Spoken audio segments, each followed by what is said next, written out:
Thanks very much for the invitation. Thanks very much, Anne, for this very generous introduction. Thank you to all of you for showing up at this ungodly hour. And I already, speaking on the second day, it's really a treat because I feel like we've met each other and talked to each other and, sat around meals and maybe been to the pub. So it has a different vibe to me. So thank you for creating that. Right. Also, a big welcome to everybody joining online. I could see the list of participants online and saw some very good friends there. So lovely to have you with us as well. Right. I thought about starting with like a quote from, I don't know, Gandhi or, Nelson Mandela, the most cliched way to start a lecture, but I have to disappoint you. I won't. Instead, I'll start with a little quiz, if you don't mind. Do you know in how many categories the Nobel Prize is awarded? I'll give you a hint, not very many. A single digit, very close. It used to be 5, and now it's 6, all right? So 6, yeah, I had 5, 6, yeah, single digits, all right? Very sort of modest number. Do you remember what they are?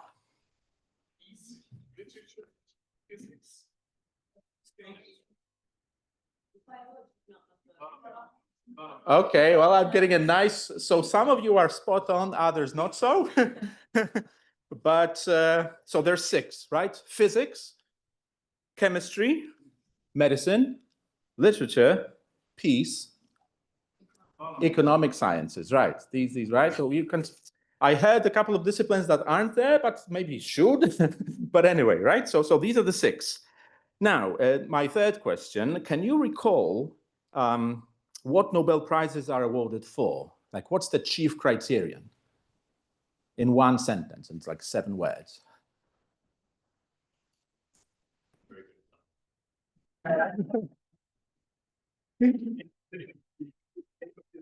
Innovation, okay. Any other guesses? Influence, innovation, right. Contribution, right? Yes. Yeah, I mean, we're in that sort of ballpark, more or less. It's not brilliance. I mean, it's implied, right? But it's really not stated, like, for amazing discoveries. Or it's not difficulty, it's not finesse, it is something else. It is achievements that have conferred the greatest benefit. And I think that's the key word, right? To humankind, benefit to humankind. And I want this to sink in for a minute. If you just can plant that at the back of your minds as we go through this talk, the greatest benefit to humankind. We have to wait another month to find out what the greatest benefit to humankind is going to be this year, right? But let's look at the most recent awards in 3 of the 6 categories. On October the 8th, 2024, 11 months ago, John Hopfield and Geoffrey Hinton received the Nobel Prize in Physics for, and I quote, foundational discoveries and inventions that enable machine learning with artificial neural networks. The crucial applications of their work include improving climate modeling, development of solar cells, and analysis of medical images, and a million more, right? The Nobel Prize Committee said that the 2 scientists' work has become part of our daily lives, including in facial recognition and language translation. It was actually mentioned. You heard me right. Groundbreaking discoveries in physics have revolutionized language translation. A day later, David Baker, Demis Hassabis, and John Jumper were announced as laureates in chemistry. And for what achievement? Bringing the greatest benefit to humankind. So Baker for one thing, and the UK team for another thing, but those 2 gentlemen who worked for Google DeepMind for their AI model called AlphaFold 2. And I quote again from the committee, with its help, they have been able to predict the structure of virtually all of the 200 million proteins that researchers have identified. Among a myriad of scientific applications, researchers can now better understand antibiotic resistance and create images of enzymes that can decompose plastic. Don't we need it badly? Another day later, the South Korean author Han Kang was awarded the Nobel Prize in Literature for, and I quote again, you have the quote here, for her intense poetic prose, that confronts historical traumas and exposes the fragility of human life. Advancing machine learning, predicting protein structure, confronting historical traumas and exposing the fragility of human life. Doesn't this sound like an epic storyline? Think like if you use these prompts with ChatGPT, you'd get a pretty gripping novel, wouldn't you? Remember, these are achievements that have conferred the greatest benefit to humankind, at least in the opinion of the Royal Swedish Academy. So let's start from the end, specifically from the closing lines of Han Kang's Nobel Prize lecture given by her on the 7th of December 2024.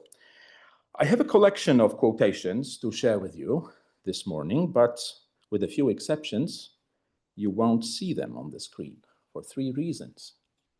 First of all, I don't think you deserve death by PowerPoint. Second of all, as I cite some words from scholars and people I find inspirational, I prefer to inflect these words with my own voice and accent, distinctive as it is, as a form of embodied translation. And thirdly, I take some guilty pleasure in just pushing against this sort of textual focus, right? So there'll be relatively little text on the screen today. So over to Han Kang. When I write, she writes, I use my body. I use all the sensory details of seeing, of listening, of smelling, of tasting, of experiencing tenderness and warmth and cold and pain, of noticing my heart racing and my body needing food and water, of walking and running, of feeling the wind and rain and snow on my skin, of holding hands. I try to infuse those vivid sensations that I feel as a mortal being with blood coursing through my body into my sentences, as if I'm sending out an electric current. And when I sense this current being transmitted to the reader, I am astonished and moved. In these moments, I experience again the thread of language that connects us. How my questions are relating with readers through that electric living thing.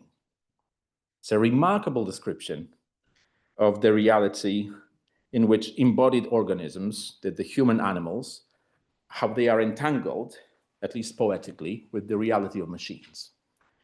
Electric and living, in Han Kang's view, are not separate categories.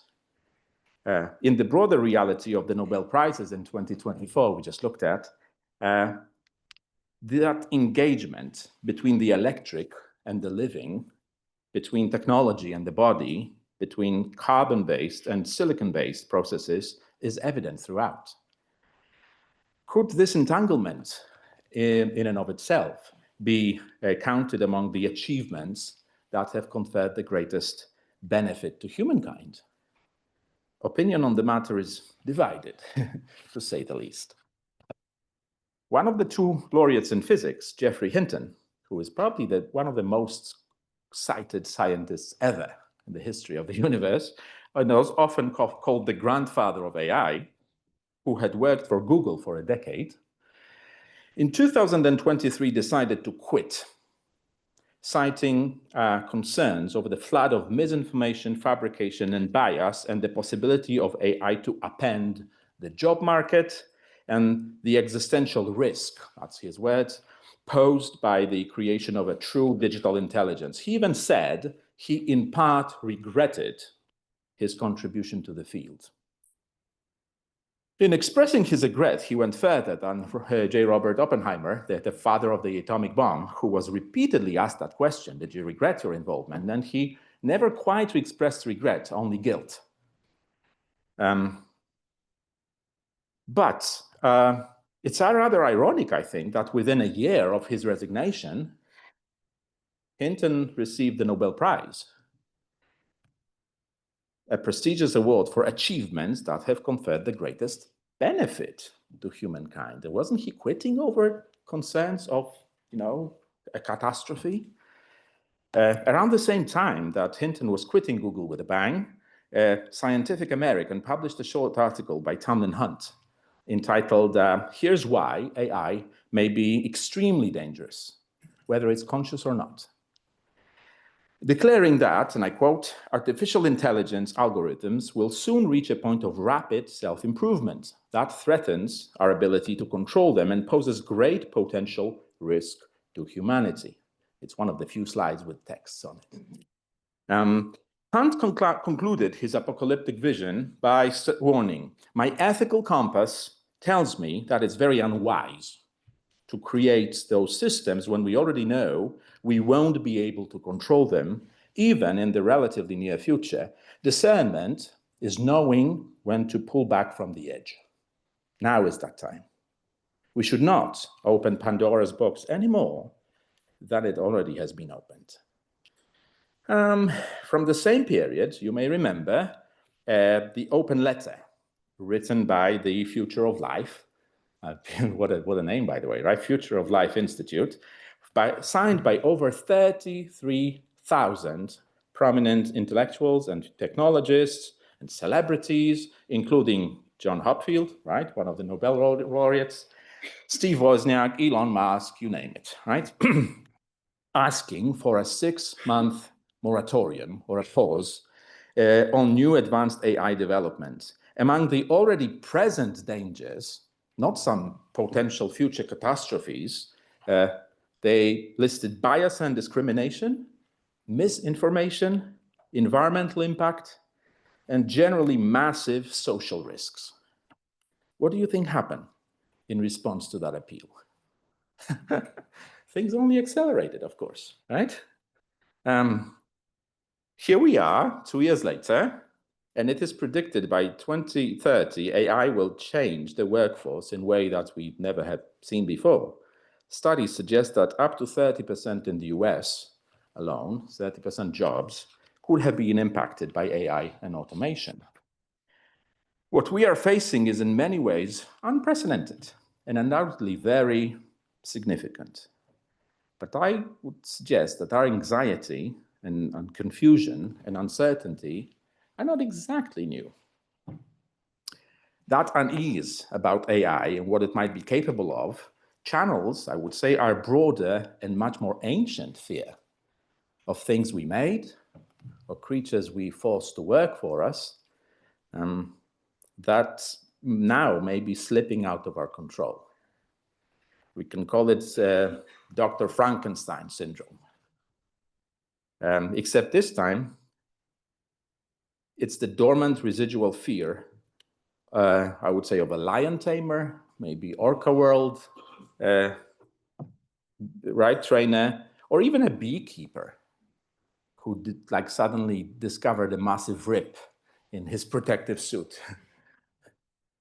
It's the sinister though familiar uh-oh moment, except this time we feel that what is under threat is our most valued possession, that we so much sort of prided ourselves on the exclusive ownership of, and on which we have built our civilization. Science, technology, culture, art, religion, education, well, you name it. I mentioned religion, but unlike in religion, where the soul or spirit is considered the unique prerogative of humans and the core of humanity itself, in a secular mindset, that prerogative, I would say, is intelligence. It's the ability of our brains to figure things out, to assess, to compare, remember, imagine, hypothesize, create, and so on. In the broad evolutionary perspective, intelligence is a strong predictor of success and survival.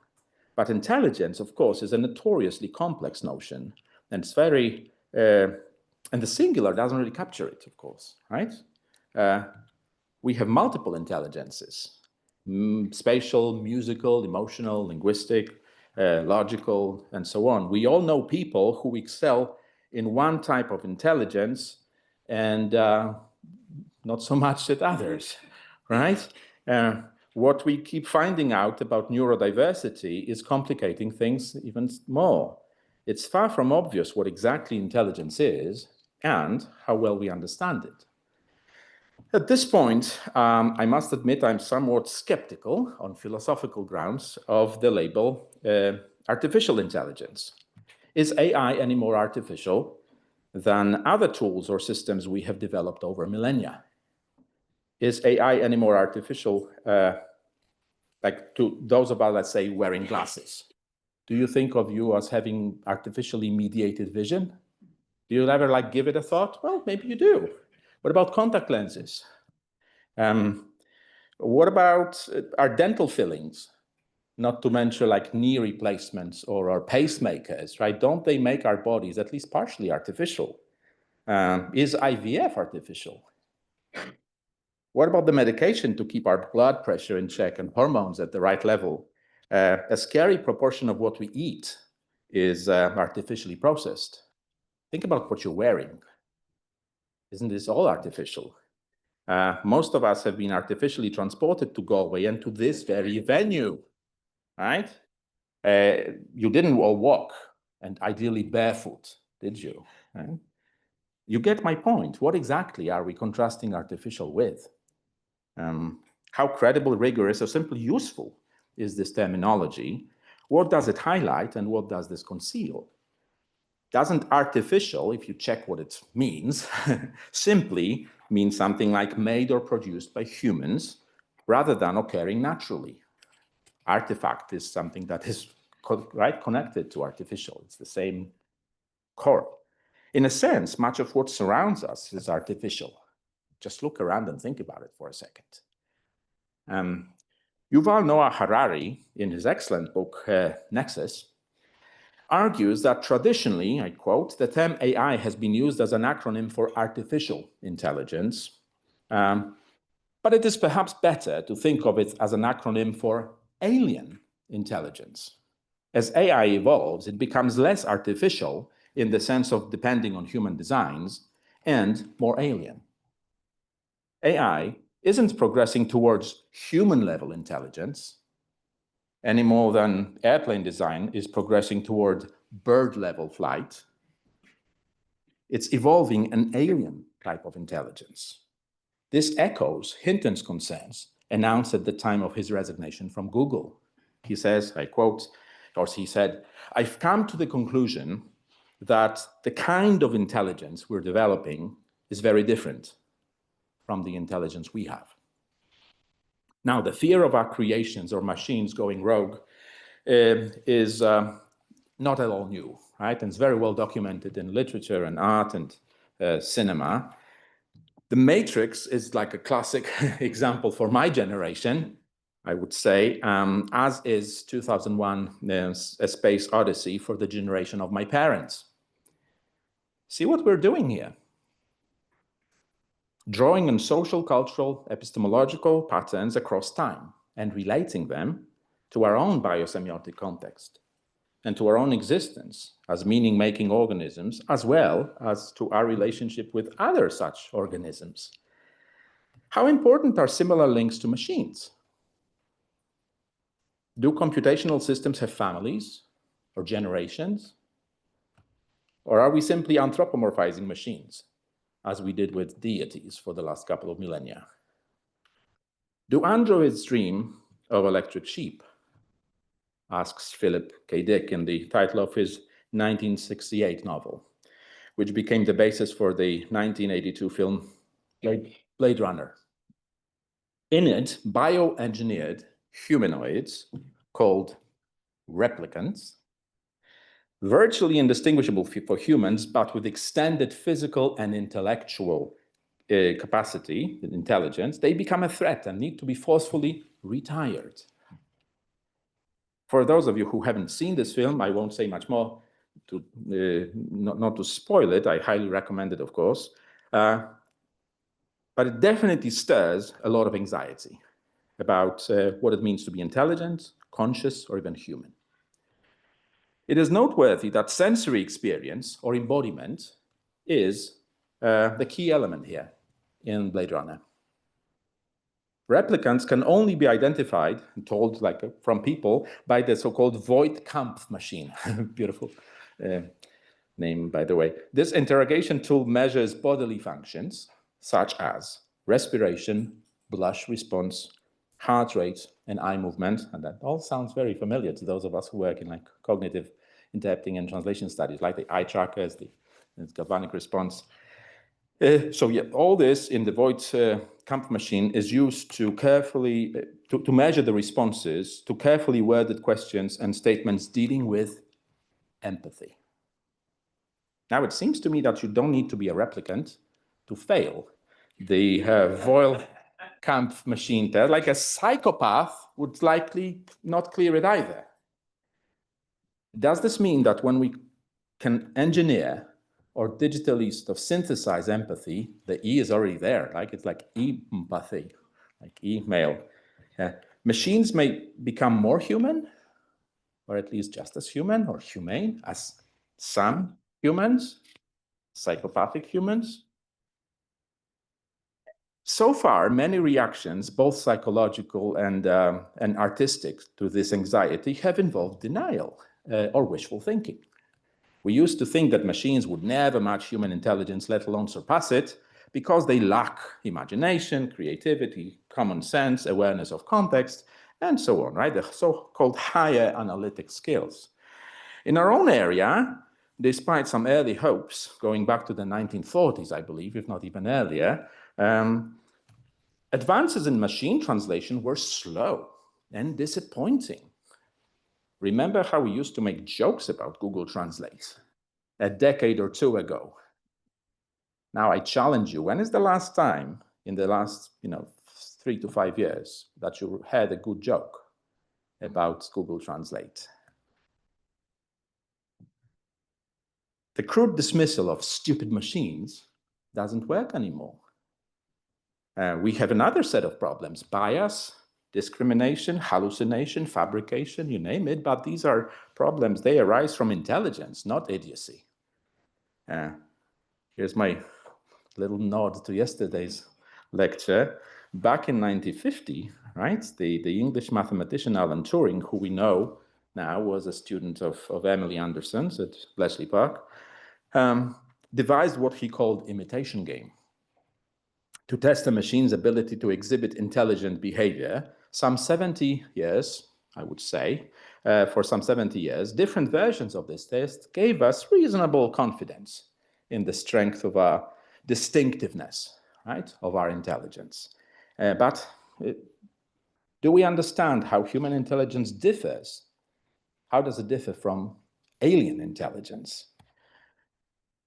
I'll leave that hanging for a minute, and for a change of mood, I'll take you briefly to the World Economic Forum in Davos. This is the first of 2 trips this morning.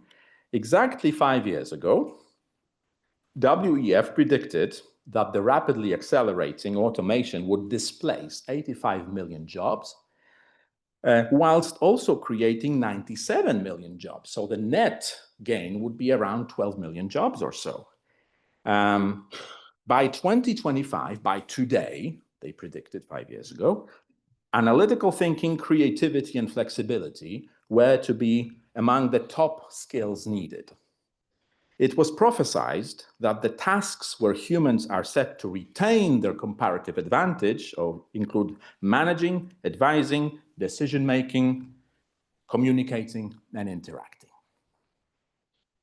This prediction has aged very badly and sounds laughable today.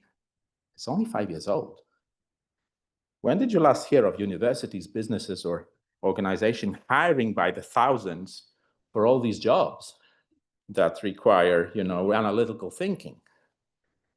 On the contrary, how many processes that involve managing, advising, decision-making, reasoning, communicating, and interacting, right, that already involve AI and being handled by it? Even today, as Harari points out in this book, in the embryonic stage of AI revolution, computers already make decisions about us, whether to give us a mortgage or hire us for a job, or send us to prison. And this is not exaggeration. In the US, you know, that the judges use AI to feed into the decision-making process, right? The latest iterations of large language models are extremely flexible and able to respond to a broad range of topics and effortlessly switch between various languages and sociolects. Are there mistakes? Of course there are, but so there are mistakes in human translation, right? Effectively, I would say they perform complex translation tasks. Since its release in early 2023, ChatGPT-4 has passed numerous rigorous Turing tests, in many cases being indistinguishable from its human counterparts in online interactions. A month ago, ChatGPT-5 was released, apparently taking these skills to a new level. What does all this mean for us as translation theorists, researchers, practitioners, translators, and trainers? How do we position ourselves to get this seismic change? Well, the short answer is, I don't know. And I don't think anyone knows, quite honestly. Clearly, the leaders of the World Economic Forum didn't know very much 5 years ago. In the remaining part of my lecture, I'd like to reflect on these questions, though, from the perspective of embodied cognition and materiality. I need to stress that I'm offering a theoretical and sort of philosophical argument, not an empirical study, and my observations will be confirmed or more likely disproven by the technological and social developments in the embarrassingly near future. To complicate matters, despite some spectacular advances, AI is not brilliant at everything. A recent study by the University of Edinburgh suggests that even though AI research today emphasizes complex reasoning tasks, ironically, many systems still struggle when it comes to simpler, everyday tasks. Some of the world's most advanced AI systems are unable to reliably interpret clock hand positions. At best, they got clock hand positions right 25% of the time, right? Or correctly answer questions about dates on calendars, something that most people can do from an early age and without any effort. This is called Moravec's paradox, formulated back in 1988 by Hans Moravec, who observed that, quote, it's comparatively easy to make computers exhibit adult-level performance on intelligent tasks or playing checkers, and difficult or impossible to give them the skills of a one-year-old when it comes to perception and mobility. Now, there's a possible explanation, quite an obvious one, I would say, for this paradox in our evolution. As Moravec writes in that book, I think the Mind Children, yes, this one. He says, encoded in the large, highly evolved sensory and motor portions of the human brain is 1 billion years of experience about the nature of the world and how to survive in it. The deliberate process we call reasoning is, I believe, the thinnest veneer of human thought, effective only because it is supported by this much older and much more powerful, though usually unconscious, sensory motor knowledge. We're all prodigious Olympians in perceptual and motor areas, so good that we make the difficult look easy. Abstract thought, though, is a new trick, perhaps less than 100,000 years old. We have not yet mastered it. It's not all that it's intrinsically difficult, it just seems to when we do it. Some examples of skills that have been evolving for millions of years: recognizing a face, moving around in space, judging people's intentions, catching an object, recognizing a voice, paying attention to things that are interesting, and anything to do with perception, attention, visualization, motor skills, social skills, and so on. A more general formulation of Moravec's paradox could even take the paradox bit out of it. Blumczynski's paradox would be a principle or law then. Is this to be expected, as we have seen? Any kind of intelligence is amazing at some tasks and rubbish at others. Now, a burning question for many of us, of course, in this room and back at our universities is, what kind of intelligence does translation draw on? This depends on how we understand translation, of course. If we view language as a strictly or primarily mental faculty, and translation as an operation of an abstract system of rules and patterns, then machines will soon outperform us if they haven't already. But here is the key factor. Human perception and cognition are embodied. And think of that billion of years of evolution. Not all of that is human evolution, of course, right? But this is compressed into who we are. The embodiment includes language as one of its cognitive faculties, the model of the human mind as an abstract spirit or some sort of computational mechanism is woefully inadequate and was quietly abandoned a couple of decades ago. Instead, listening, speaking, writing, and reading, as well as thinking itself, are anchored in sensory experience and mediated by it. This means that when we use language, which of course includes translating and interpreting, we rely on our bodies and their sensory experiences. This is not exactly new in translation studies.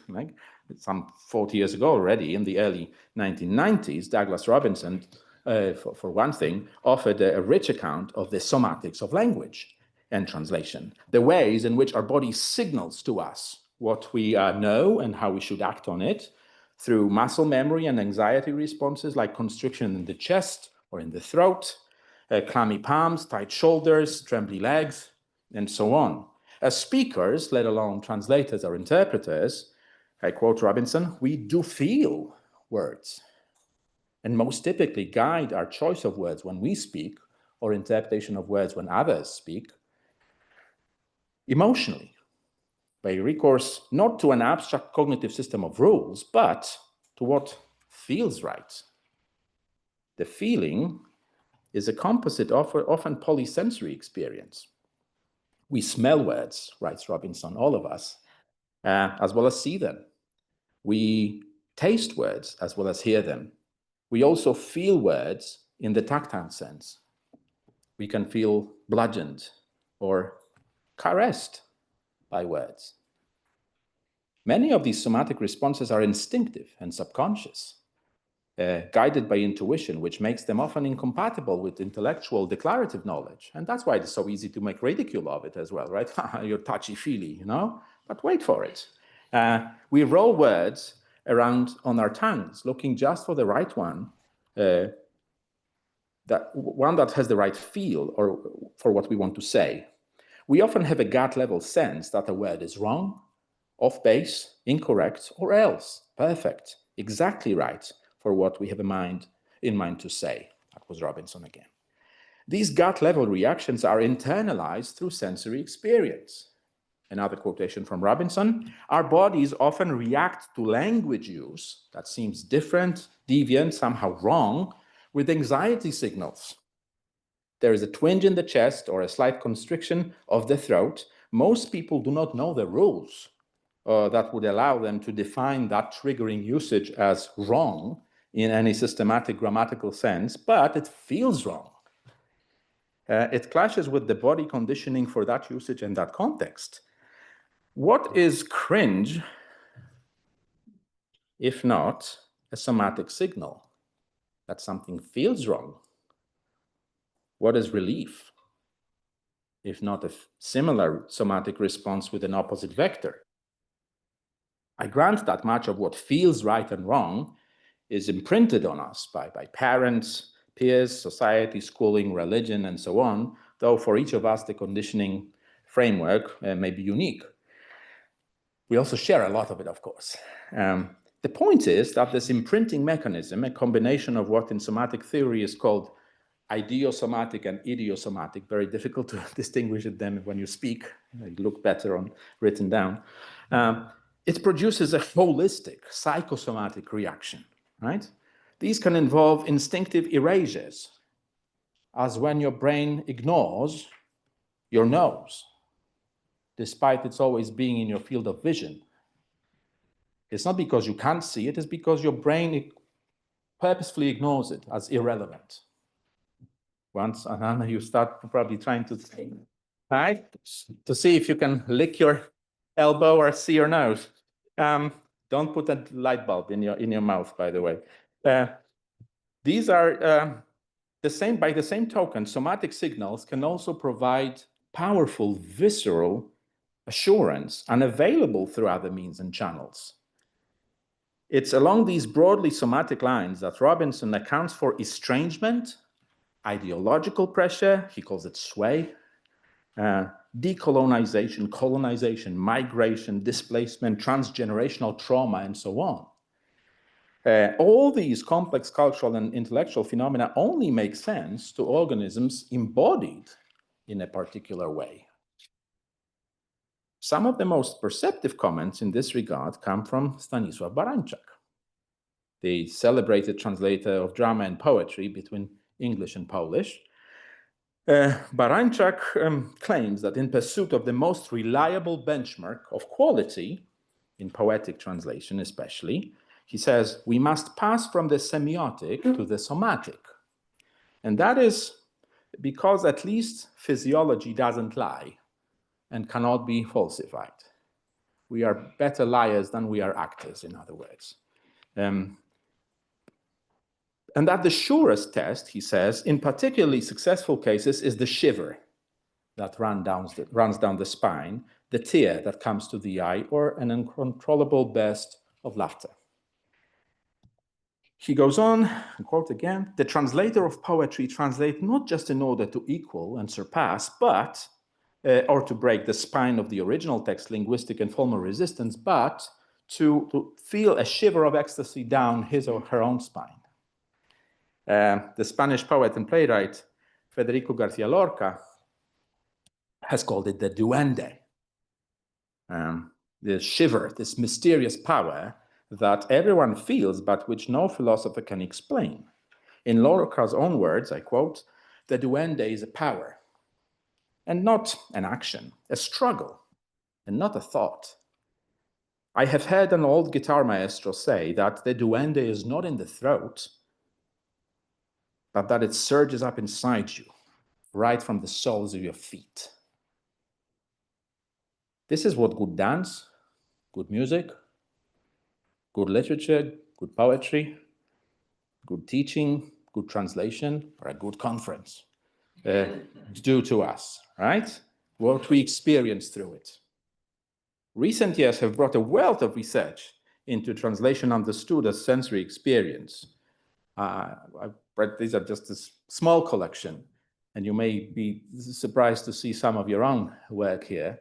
I'm not sure if you have, anyway, I can justify the inclusion of all of these and many other works. I'm sure that most of you in this room have in one way or another engaged with these topics.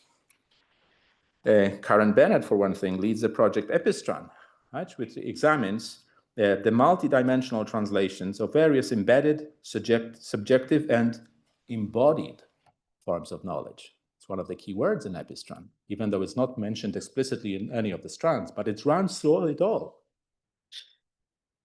But a scholar whose work I find particularly insightful and deeply moving is Africa Vidal-Claramonte, who's with us online and listening, I hope. Among her recent works, I'd like to mention three: Translation and Objects, Rewriting Migrancy and Displacement Through the Materiality of Art, Translating Indigenous Knowledges Towards a Sensuous Translation, and Textile Translations, Weaving Stories, Touching Meanings. That one is not out yet. Let's give it a few more months. All drawing on materiality, embodiment, sensory, sensuous experience, and translationality. In Translation and Objects, Vidal-Claramonte examines how materiality of translation works in the context of migration. She shows how migrants experience material translational movement. Taking a cue from Andrea Chiribuco and Anne O'Connor's study, she is mostly interested in what she calls, or what she actually borrows the phrase from Anne and Andrea, catalysts of translation, the tangible translation, right? And she looks at everyday tangible objects such as books, food, clothing, and photographs. Among her several case studies is the artwork of Mona Hatum, who translates emotionally with her, where are we? Oh, sorry. Yeah, translates emotionally with her whole body and experientially with all of her senses through rewritten everyday objects such as bars of soap, doorknobs, floor mats, beds, cradles, coffee grinders, and cheese graters, all like stuff macro-sized. But possibly the most poignant and shocking insights are inspired by exhibitions such as Barca Nostra, Migrant Bodies, Faces of Sea, Sink Without Trace, and End of Dreams, in which the translated objects are the bodies of the migrants, either alive or dead. Throughout her book, Vidal Claramonte portrays translation as an experiential process that transcends language and which occurs with our whole body and our 5 or more senses, through the materiality of objects, and therefore not as an action to be performed or a skill to be learned, but as a condition of living, temporary or permanent, and a way to see the world. In translating indigenous knowledges, she presents her notion of sensuous translation, or a beautiful idea, in which meaning emerges from and through the senses. Knowledge, I quote, is inquired not only through the intellect, but also through our eyes, skin, tongue, movement, ears, nostrils, and many other gates where our body receives the nourishment of otherness. Again, Vidal Claramonte understands translation as a holistic and embodied experience that is not so much intellectual as sensory, experiential, and emotional. Sensuous translation, I quote, finds meaning not only in words, but also in gestures, forms, sounds, noises, silences, smells, and textures.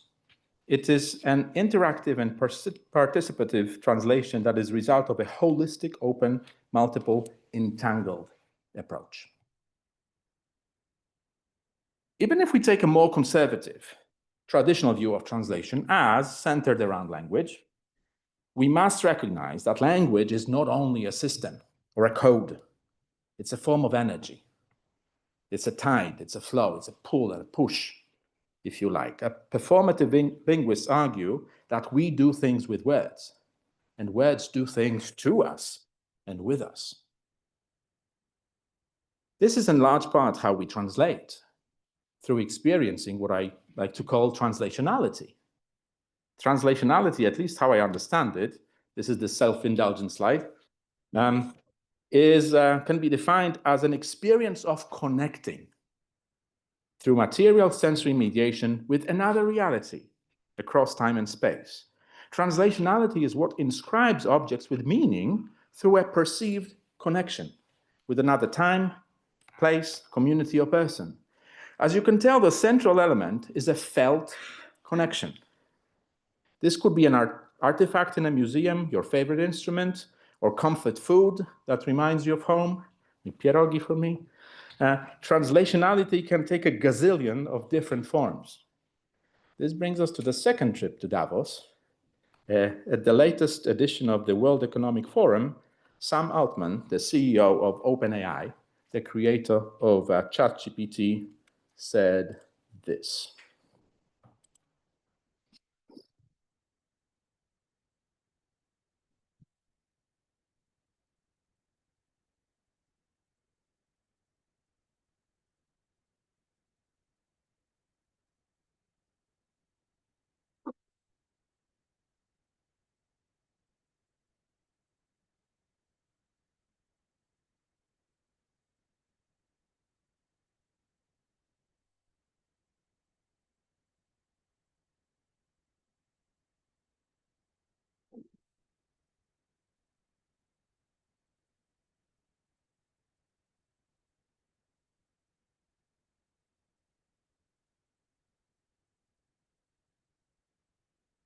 Okay. Now, I'm not sure how carefully Sam Altman has read my bestseller, but his comments really offer a good approximation of like in layman's terms of what translationality is. So I will quote again. When I read a book that I love, says Altman, The first thing I do when I finish is I want to know everything about the author's life and want to feel some connection to that person that made the thing that resonated with me. Thank you, Sam, for making my point. When we translate, we also want to feel that connection and somehow plant it there for our audience or readers or whoever they are, to resonate with them.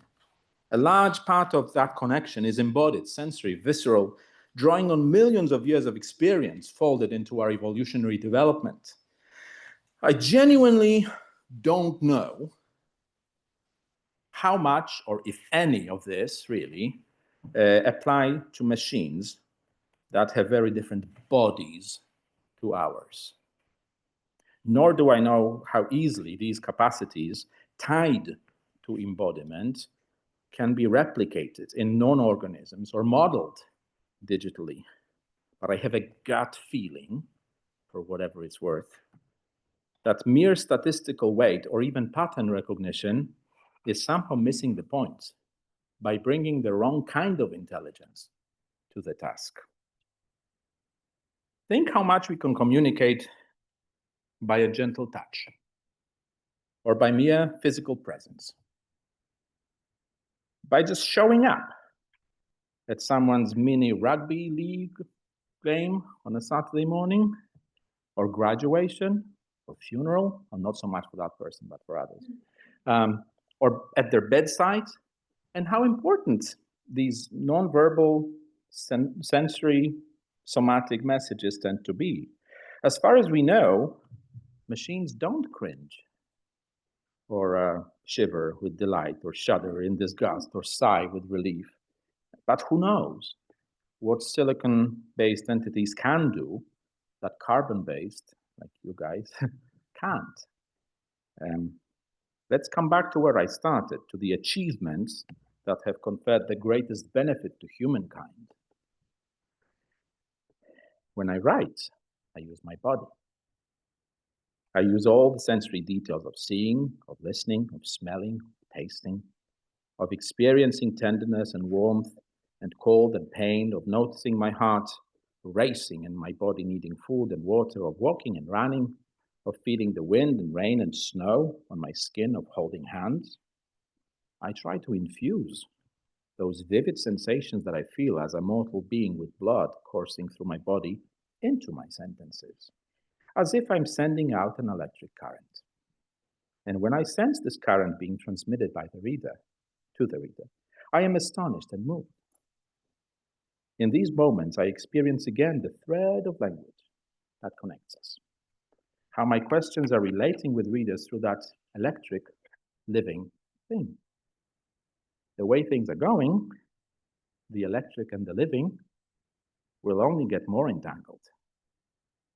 Whatever translation will become and however it will evolve in the next couple of years, embodied sensory experience, I would say, will only get more important, not less.